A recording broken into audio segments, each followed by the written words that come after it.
we just sang there in the last line, for it shows us how to live. And these rules have never been done away with.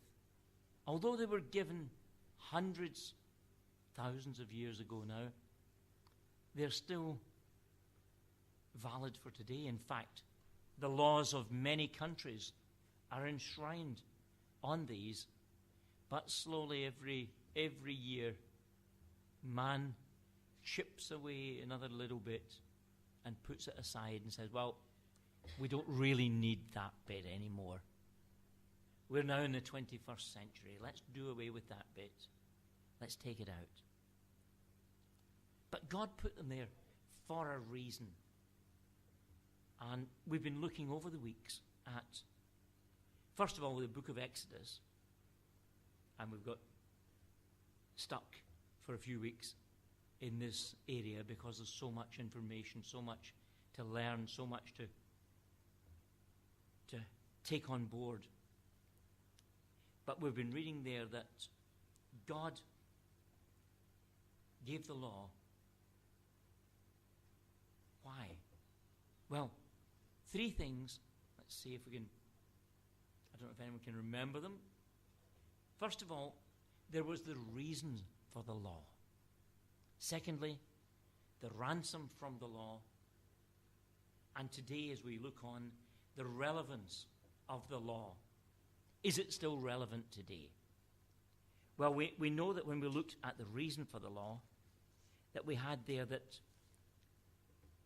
God gave the law to reveal his glory and his holiness, but also to reveal that man, women, boys and girls couldn't keep God's law themselves. We don't have the ability to follow and keep every bit of God's law. So there was a good reason for the law. It was to show that we couldn't keep it ourselves. We didn't make the standard. And so, how could we overcome that? How could we get past the fact that we cannot keep God's law? Does it matter if we don't keep God's law? And what's the consequences? What happens if we don't keep his law? Well, God's law says that for breaking his law, it's death. Can we have these back up again?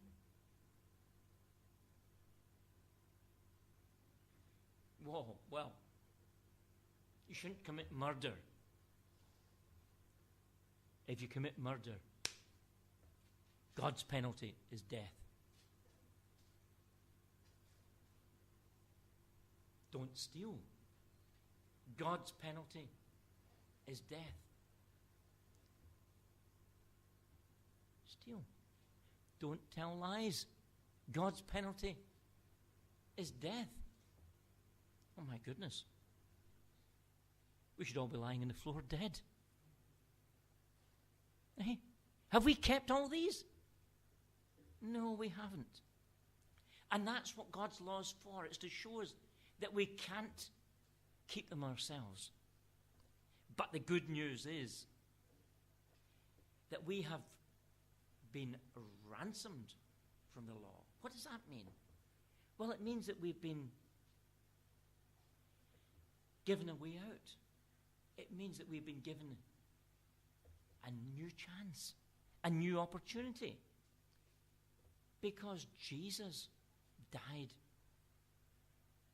to pay instead of us for what we've done wrong. Wow. Jesus paid that price. He died. But what was special about Jesus dying?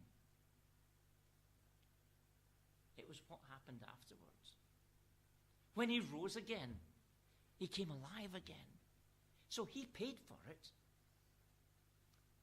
Think of it like you're in the supermarket and you get to the checkout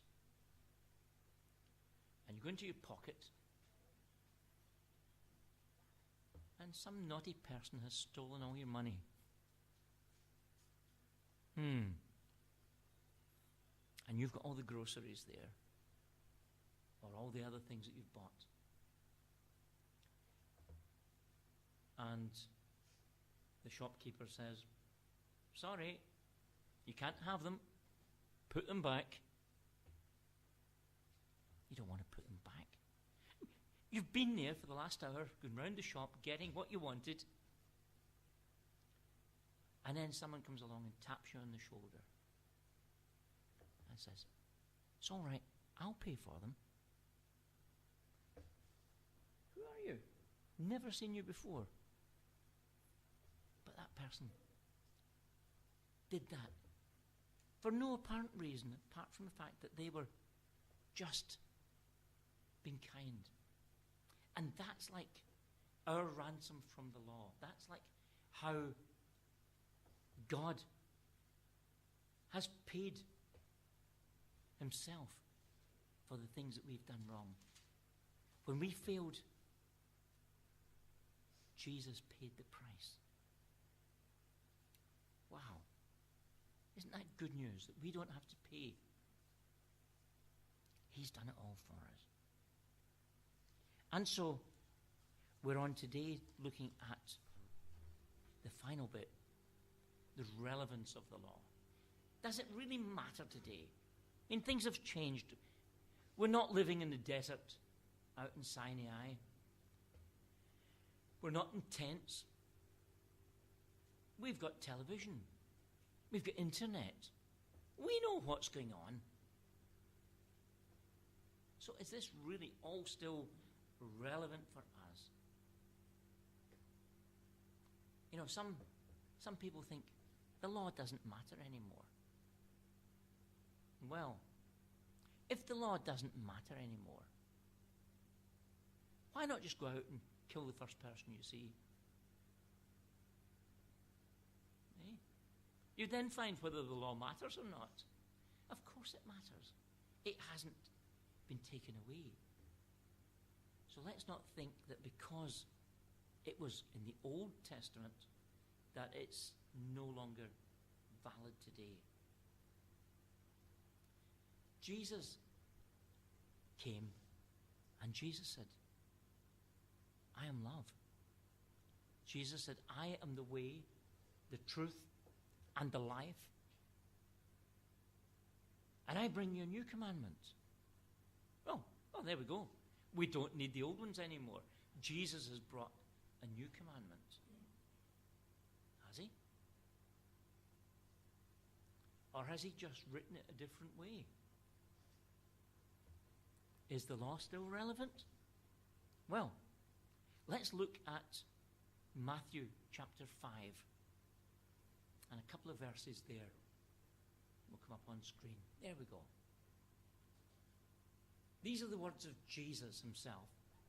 Do not think that I have come to abolish the law or the prophets. I have not come to abolish them, but to fulfill them, to make them complete. I tell you the truth, until heaven and earth disappear, not the smallest letter, not the least stroke of a pen will by any means disappear from the law until everything is accomplished. The words of Jesus. The law is still valid today. He hasn't taken it away. He has come to complete it for us. But at the same time, his law is still there. It's still valid. It's still factual. It's still something that should be obeyed. 10 Commandments. I wonder who could stand up this morning and quote all 10 without seeing them on the screen in the right order. Okay, we won't try. Let's make it easier. Let's make it easier. Let's look again at the words of Jesus. Matthew chapter 22, verses 35 to 40. And we read here that Jesus summed up the law of God. He summed up the 10 Commandments into 2. So 2 is easier to remember than 10. So let's see if today we can go out of here remembering these 2 commandments that Jesus gave. One of them, one of who? One of the Pharisees, who was an expert in the law. He was like a university professor and a bit more. And he thought he knows everything that there is to know. So, Jesus, what do you know? Let's have a little conversation about this. Let's see what you've got to say. So he comes and says to Jesus, he tests him with this question. Teacher, which is the greatest commandment in the law? Now remember, we've got the 10 commandments here, but then there was lots of other laws that God added to that. After he gave Moses the 10 commandments, Moses went back up into the mountain, and God gave him a lot of other instructions to bring back to the people. So the Pharisees, these university professor type, they would teach everybody about all these laws and how they had to obey them and what they had to do. And can you imagine, you're at school and the teacher says, Finlay, listen, I'm going to tell you something and you need to remember it. And then you go back the next day and the teacher says, Finlay, I'm going to tell you something else that you need to remember. And you go back another day and she says, Finlay, tell me what the first 2 things were. So you've got to remember and tell them. And then she says, right, I'm going to tell you some more. And every day you get more things to learn, more and more that you have to know. And then once you get to Zoe's age, you know them all. Do you? No, Zoe's still learning more things every day. And that's what the Pharisees were doing. They were telling the people every day more things that they had to do, more things that they had to do. So then this man questions Jesus and says, okay, we've got all these laws, hundreds and hundreds of them. Which is the greatest? Quick as a flash. Jesus didn't have to think about it. He said, love the Lord your God with all your heart, with all your soul, and with all your mind. Just one thing. Love God. 2 words. There's a few more there, but we can put that right down into 2 words. Love God. Hey, can we remember that? Not too difficult, is it? Love God. Commandment number 1. Then commandment number 2. And Jesus had said, love God. This is the first and greatest commandment. And number 2 is just like it. Eh? Love your neighbor as yourself. Okay, let's see if we can shorten that down a little bit further. Love others. Now, love others as you love yourself. Okay. Finlay, you don't mind hitting Zoe, do you? No. But do you hit yourself? Not very often, and not very hard. No, you don't want to hit yourself. Although I do remember when I was a little boy, there was a man in our town, and he had some problems in his health. And he used to walk round the street, hitting himself in the head with a stick. But normally we wouldn't do that. Normally we wouldn't do that. Normally we don't want to hit ourselves. And if we hurt ourselves, it's usually by accident, by mistake. We don't go out with the intention that I'm going to go and smack my head into that wall just for the fun of it. So, if we don't do that to ourselves, then we shouldn't do it to others either. And that's what Jesus said. Has it disappeared? Yep. The second is love your neighbour as yourself. So, you don't hurt yourself, so don't hurt your neighbour. Love your neighbour as you love God. So is the law relevant for today? Yes, it's relevant for today. And it's down to 4 words. Makes it much easier, isn't it? Love God and love others. And do we do it? I'm afraid we don't. Sometimes we might. Do we love God? Do we put God first? That's law number 1. It's not law number 2. And that's important because I know lots of people who are really nice, kind, genuine people. And they want to go out and they want to help others. And some of them will bend over backwards to help other people or help other animals or just be nice. And people look at them and say, wow, aren't they so good? Aren't they so generous?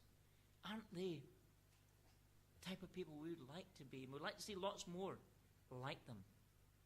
But they have missed number 1. They don't love God. And Jesus said, the commandment is 1, love God. Then 2, love others. Can we get that the right way around? Not love others first. And certainly not love ourselves first. Love God first. Put him in first place. And then, because we love God, we should want to love others. And if we love others as we love ourselves, then can we have the other 10 commandments back up, please, Jenny? There we go. Number 1, love God. If we love God, then that should really take care of number 2. Yeah? We won't love anybody else in place of God. We won't put something else up in the pedestal instead of God. And if we love God, then we won't do number 3. What is number 3? Do not misuse the name of the Lord your God. Don't swear. Don't use God's name wrongly. Recently I saw a poster and it said on it, if you want to swear, use your own name. Signed, God. Don't use his name. But if you love God, you're not going to use his name to swear. Remember the Sabbath day by keeping it holy. Well, if you love God, you'll want to spend time with him. And how much better to have a day every week when you spend time. You set it aside to spend time, a different day from the normal things to remember and to worship God. So there we go. These are all contained in 2 words. Love God. And then we come on to, what was the other 2 words? Zoe, can you tell me? Love God and love others. Yeah? Love God. Love others. Aha. Here's one that is harder when you're younger. Sometimes gets easier as you get older. Honor your father and your mother. And they come into the others category because they're not God. God's there. We've got to love him. And we've got to love all others. We've got to love mum and dad. We've got to love them when they say, go to bed. We've got to love Grandad when he says, go to bed.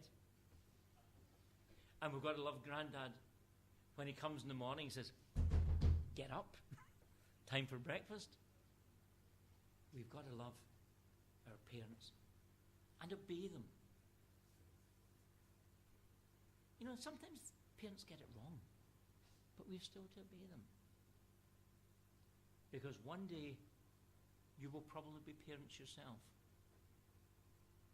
And you'll remember what happened when you were down here. So, love others. You shall not murder. Well, if you love everybody out there, you're not going to murder them, are you? Or think about murdering them. Don't commit adultery. Don't go off and upset some other person by taking their wife, their husband. Don't steal. It's not yours. If you want it, work for it and buy it. Or do without. If it belongs to somebody else, don't take it from them. I remember on television, a good number of years ago, watching a teenage lad being interviewed. And this guy was always breaking into cars and stealing things and stealing cars. And the reporter said to him, why are you doing that? Don't you think it's wrong? And this boy answered the reporter. I said, no. They've got it and I want it. They can get another one. I'll take this one. He wasn't caring about the people that it belonged to. He didn't love the people. He didn't care at all. So he was breaking God's second law there. And breaking number 8 of the 10 Commandments. Number 9, what does that mean? Don't give false testimony against your neighbour. It means don't tell tales that are not true. Again, I saw this on Facebook just the other day there. A picture of a cat and a dog. And the dog's looking all smug. And the little caption says, they'll think the cat did it. It's going to blame the cat for doing something that he had done. Yeah. So, don't say that, remember when Mum says, who broke the vase? It was him. It wasn't him at all. It was you. So, we've not to tell tales that are not true about others. And here's a very hard one. Here's a very hard one. If your neighbour has got PlayStation 5, didn't even know there was a PlayStation 5 yet, but your neighbour's got it. And you think, I've only got PS2. I want that. I want that. They've got it. It's not right. They should have it and I haven't got it. That is coveting. Don't do that. They've got it. It's theirs. Don't try and get it just because you want to have what they've got.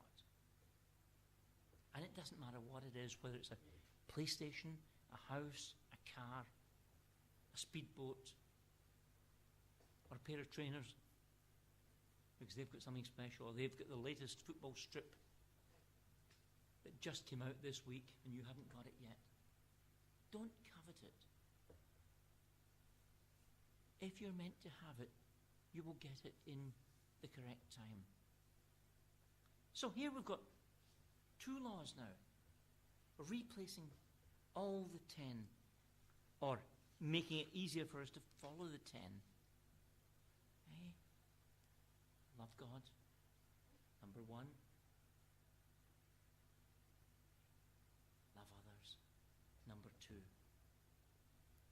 God's 10 commandments, still valid for today, valid in our lives.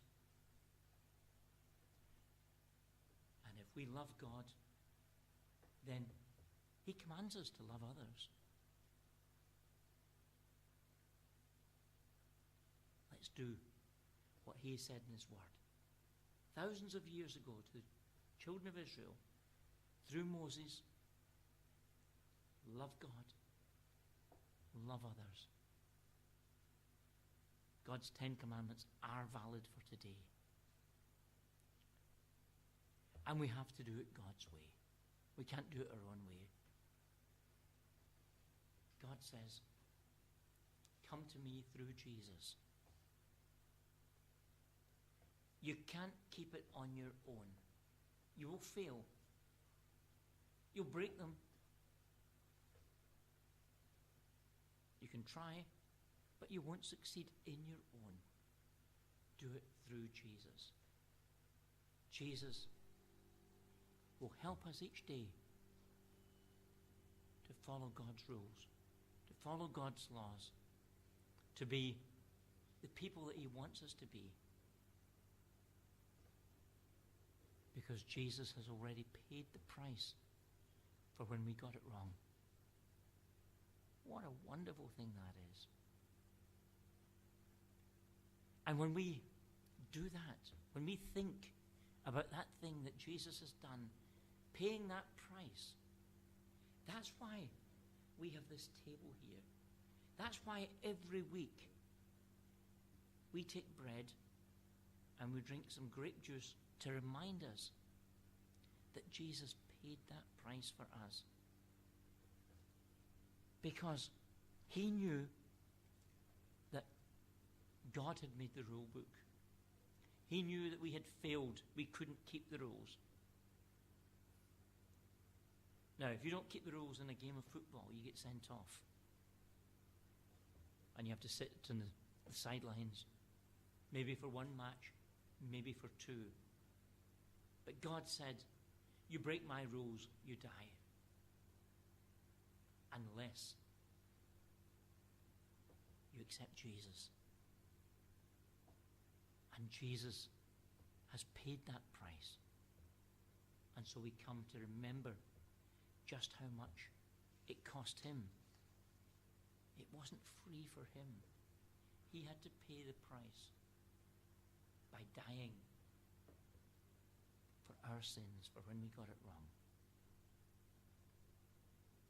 And He died on the cross. And I'd like us just to sit quietly and listen as a song is sung. It's entitled, At the Foot of the Cross. That's where the price was paid for us, so that with God's help, we can follow these rules and regulations, that we can love God, and then that we can love others because He loved us first.